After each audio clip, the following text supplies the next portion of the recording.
There's a scene in The Prince of Egypt I really like. That's the Dreamworks 1998 Disney knockoff about Moses going down to Egypt land. The movie was conceived as an animated remake of Paramount Pictures' The Ten Commandments, but Prince of Egypt distinguishes itself from Ten Commandments by really playing up the family relationship between Moses and Ramses II, his adopted brother and later the Pharaoh of Egypt. The scene I want to talk about really explicates this relationship and illustrates a concept by Slavoj Žižek I really like, called Cynical ideology. I love the scene because it says so much with just a few visual details. So, Moses and Ramses are meeting each other for the first time in years, and they step away from the Egyptian court to speak privately. They've changed a lot since they last knew each other. Ramses has become pharaoh, a living god and ruler of the greatest kingdom on earth.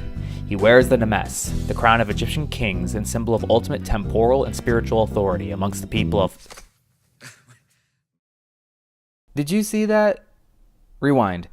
Look at the way he just dropped the fucking thing. No ceremony, no grace, he just dumped this ultimate symbol of the monarchy like a kid dumps his backpack after school. And throughout the next couple shots, we've got this lion pharaoh staring at us.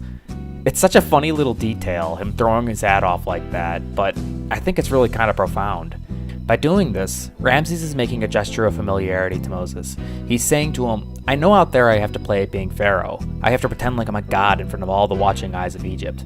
But in private I can show you that I'm still just a man. I'm still your brother.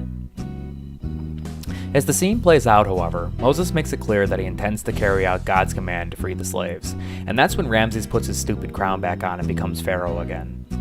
What this shows us is how ideology functions cynically in the Egypt of this film, which is not to say it has no ruling ideology at all. Ideology was embodied in Egypt by religion. The priesthood made up the ruling class, the society's resources, including its slaves, were dedicated to raising temples, pyramids, and statues devoted to the gods, and there was a divinely appointed god-king in charge of things. These are all the trappings of ideology, it's just that no one believed in any of it.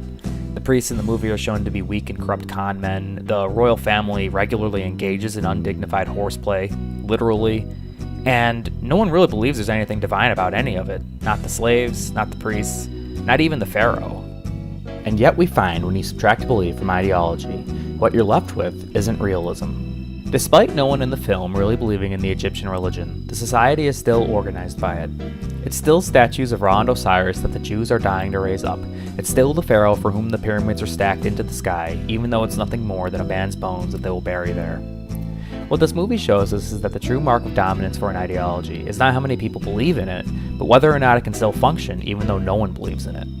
Pharaoh's crown is just a stupid puffy hat, and everyone including Pharaoh knows it, and yet Ramses still puts the Nemes back on when he's ready to get down to business.